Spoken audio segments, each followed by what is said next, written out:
Wednesday night in Game 1. Michael Jordan put on a three-point shooting exhibition and a stunning performance, but taking too many threes can hurt his overall performance, according to Michael. My three-point shooting is something that I don't want to excel at because it takes away from all phases of my game. My game is a fake drive to the hole, penetrate, dish off, dunk or whatever. And when you have that mentality, as I found out in the first game, of making threes, you don't go to the hole as much. You go to the three-point line and you start sitting there waiting for someone to find you. And that's not my mentality. And I don't want to create that because it takes away from my other parts of my game. Good day. Welcome to another episode of Throwing It Back with Sean Farrell. I am Sean Farrell. God is great all the time. All the time, God is great. Jesus Christ is Lord. Hope everybody had a wonderful and lovely Merry Christmas. Jesus is the reason for the season. Amen. So let's get right into it. Okay. So you saw the clip of Michael Jordan, what he thought about. Michael Jordan said he doesn't want to be a great three-point shooter. And he said that when he was hitting all those threes like he did in Game 1, you have a tendency to stand beyond out at the three-point line and just shoot threes. And that's not really his game. His game was more drive and slash, drive and dunk, driving dish off to a teammate. That's more of his game. And so then he said he doesn't want to be known as a great three-point shooter because it's going to affect other parts of his game. Okay. So Michael knew who he was as a player. Okay. He was not a three-point shooter. Okay. So he knew what his game was as a player. Okay. And the thing about it is, back at the New Jack City era of the NBA, yes, I call it the New Jack City era of the NBA. Back in the New Jack City era of the NBA, players knew what their game was, okay? So Reggie Miller didn't try to model his game after Michael Jordan, okay? Shaquille O'Neal didn't try to model his game after Michael Jordan, okay? So Reggie Miller had a certain style that he played. Jordan had a certain style that he played. Kobe was the closest thing to Jordan in certain terms of style. Shaq had a style he played. Patrick Ewing had a style that he played. Isaiah Thomas had a style he played. Okay? And so Magic had a style he played. Kareem, Larry Bird, all the legends, the greats of the game, had an individual style. Okay? And they really didn't try to model their games after other players. Now, Kobe Bryant, we say, would come the closest to modeling his game after Jordan. As people would say, they say Kobe Bryant was MJ Light. Okay? MJ Light. So, yeah. They say Kobe Bryant was MJ Light because he was the closest thing to Jordan. Modeled his game after Jordan, but Reggie Miller didn't try to model his game after Michael Jordan. Michael Jordan didn't try to model his game after Larry Bird. Shaquille O'Neal didn't try to model his game after Magic Johnson. Okay, they all had their individual styles. Okay, and this is exactly what B.J. Armstrong was talking about. Okay. Players today are robots. They just stand beyond the three-point line or they try to drive to the hole and get fouled. Okay, they're always looking for a foul. Okay, so analytics come into play. When Steph Curry came into the league, he was a three-point shooting machine, and that's when analytics came into play. Just because Steph Curry was hitting threes at a very high rate, general managers suddenly thought that centers, power forwards, should be taking threes. Okay. And that's the problem today. That's the problem that Isaiah Thomas talked about. Everybody plays the same. Okay. Every team today plays the same. They all shoot threes. Okay? And that's the issue that Isaiah Thomas, one of the many issues that Isaiah Thomas has with the NBA today. Okay? Everybody shoots threes. Everybody plays the same way. The Bulls didn't play the same way as the Pistons. The Pistons didn't play the same way as the Lakers. The Lakers didn't play the same way as the Celtics, okay? The Utah Jazz of the 90s didn't play the same way the Bulls played, okay? So everybody plays the same today. Is one of Isaiah Thomas's beefs with the NBA today, okay? And teams back then weren't taking a whole lot of threes during the game. The Pistons may take about 6 threes a game, okay? And the Bulls may take about 7 threes a game. That's 13 threes for the whole game. That's a low number of threes, okay? That is a low number of threes.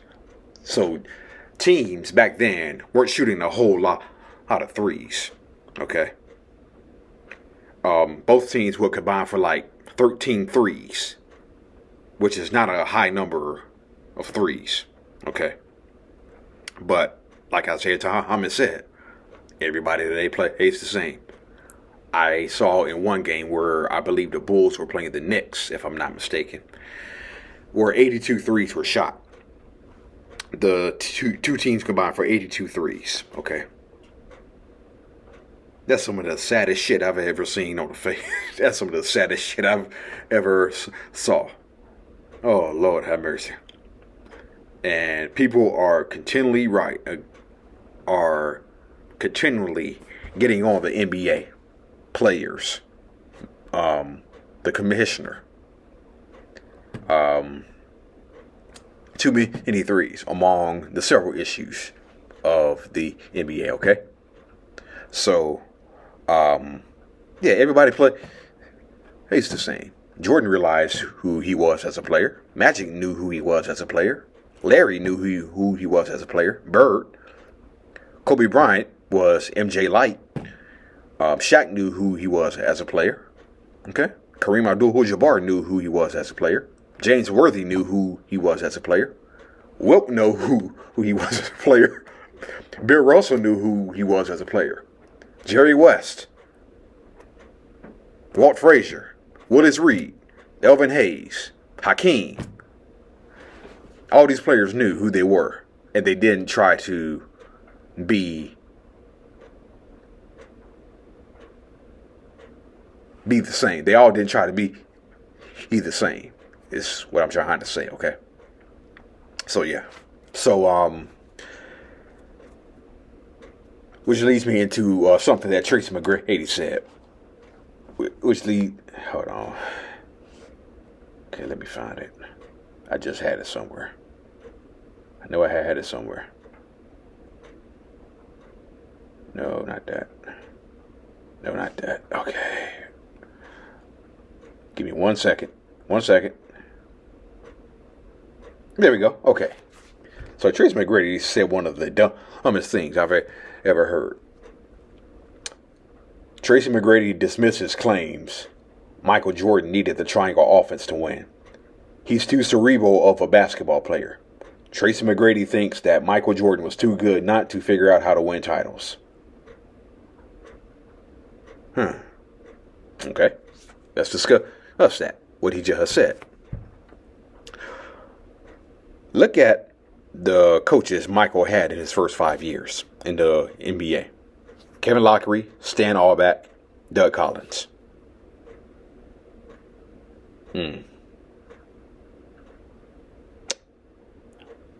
So, a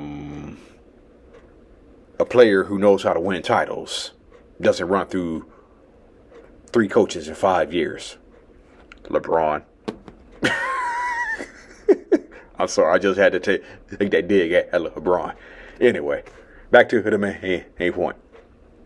If you're winning titles, you don't have 3 coaches in your first 5 years in the league, okay?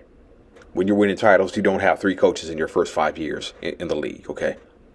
So, Michael Jordan needed Phil Jackson and that triangle offense. one of the first things Phil Jackson said to Michael, hey, do you want to underscore 50 or do you want to win championships? Do you want to score 50 or do you want to win championships? And what do you know? 6-time NBA champion, Michael is. Okay. I think he needed the triangle offense. I think that Bulls team needed structure. Okay. Because in Michael's first 5 years in the league,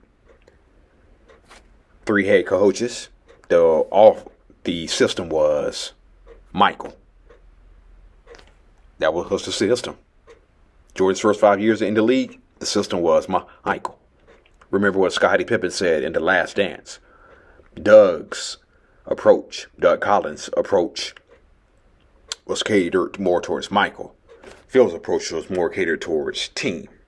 Okay. So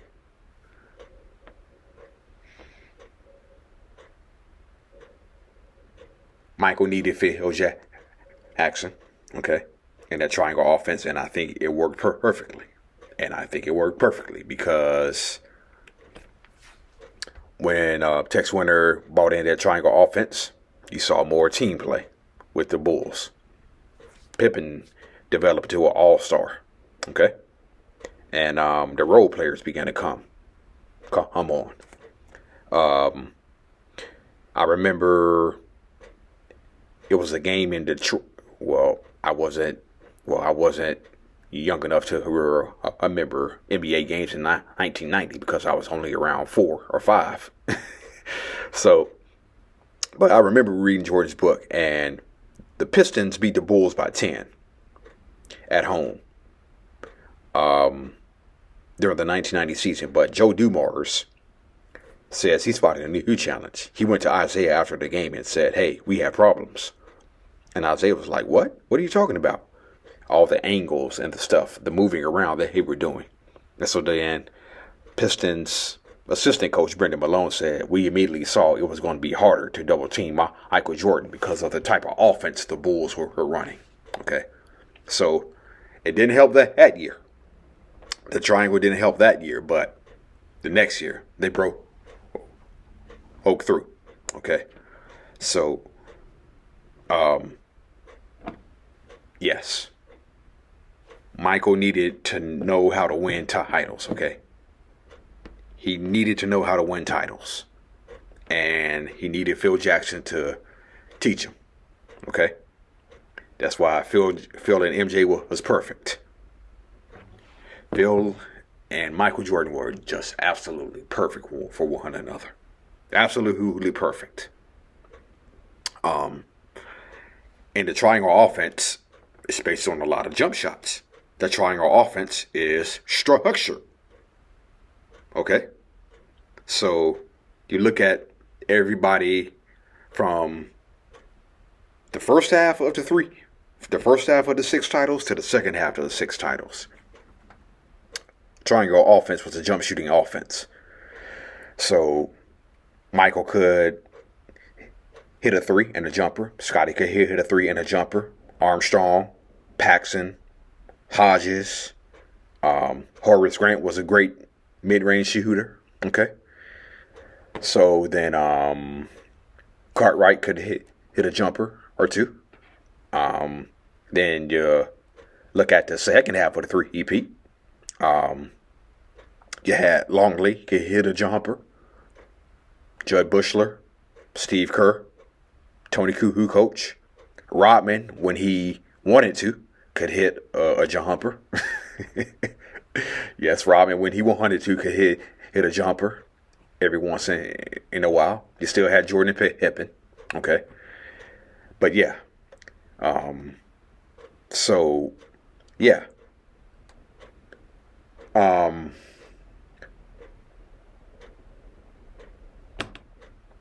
Tracy. Just know that every team, every championship team, or every team that gets to the finals has structure. Okay. And the Bulls won those 6 titles because they had structure. And they had a triangle offense. Okay. The Pistons won titles because they had structure. The Lakers won titles because they had structure. Celtics won titles because they had structure. Okay. The Utah Jazz didn't win the NBA Finals, but they got to the NBA Finals because they had structure. The Houston Rockets won titles because they had structure. Okay? So, nah, Tracy McGrady. Yeah, nah. Tracy. Michael Jordan needed structure. He still needed to be taught a few things, okay?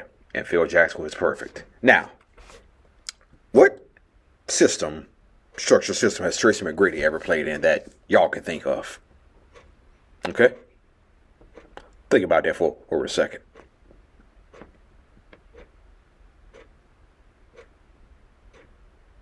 Okay? So, Toronto was his first team. Too young. I know they had Vince Carter, but too young of a team to win. Then he goes to Orlando. Grant Hill gets injured. They were basically a one-man team. The Orlando Magic were basically a one-man team when Grant Hill got injured. Okay. Then he goes to Houston. He has Yao Ming. Still didn't do nothing. And then you're going to say, oh, he went to San Antonio. Yes, he went to San Antonio, but he hardly played. Okay. He hardly played. He was on the back nine of his career by the time he got to San Antonio. He never played. Okay. So, what structural system do you think Tracy McGrady has been in that has ever led to title contention? Okay. So, yeah. So I want to touch on these things real quick. In the 1995 NBA Finals, Shaq says that he showed Hakeem Olajuwon too much respect, okay? So Shaq says he would elbow Hakeem as hard as he could. And then Hakeem would just look at him and say, nice elbow, big fella. And so then Shaq would make a nice move on Hakeem Olajuwon. And then Hakeem Olajuwon would look at him and say, nice move, big fella, but you should have went to the left. Shaq said Hakeem got under his skin. Okay? And Shaq admits after the 95 finals, hey, I showed Hakeem too much respect. Okay? Speaking of Hakeem Olajuwon, Kevin Johnson recalls his dunk that he had over Olajuwon in the 94 Western Conference semifinals, Rockets versus Suns. Of course, we all remember KJ drives baseline and dunks over Olajuwon. Kevin Johnson recalls that. He says, when I dunked over Olajuwon was like, little man, you got me good, little man. Don't let it happen again, little man. That's what Kevin Johnson recalls Hakeem Olajuwon saying. The Suns, by the way, they did lose that game, by the way. So, the dunk, no, while it was very much remembered, the Suns still lost a game, by the way. And it ended up losing the series.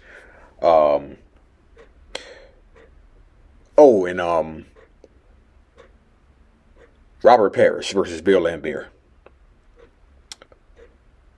The 1987 Eastern Conference Finals, Game 5. Bill Laimbeer was an agitator. We all know that. Okay. And the series was tied at 2. Boston 1-2. Detroit 1-2 at home. Go back to Boston for Game 5. That was a game Isaiah Thomas threw the ball to Bird. Okay. But earlier in the game, Robert Parish just got tired of Bill Laimbeer. So they're battling under the basket. Parish takes his fist and just pops Bill Laimbeer right in his mouth. Laimbeer goes down. He's bleeding from the mouth. And Kevin McHale, years later, said, Laimbeer, yeah, they're coming. Yeah, had it coming. And the Pistons trainer, Mike Abdenauer, came out and he hit Bill Laimbeer with the smelling salts. And Bill Laimbeer said, "Did they throw him out?" Well, to answer the question, no. Believe it or not, they did not throw Robert Parish out, which was very surprising. Okay. But Bill Laimbeer Robert Parish popped Bill Laimbeer pretty good. He had blood coming from his mouth, and they did not throw Robert Parish out. They did not throw Robert Parish out of the game. He still played. But unfortunately, Robert Parish had a bad ankle, so he eventually had to leave the game. Eventually, so. Yeah, so. All right, that's it. And that's all for Throwing It Back with Sean Farrell. Happy New Year. I am out of here until the new year. Peace out. God bless y'all. I'm gone.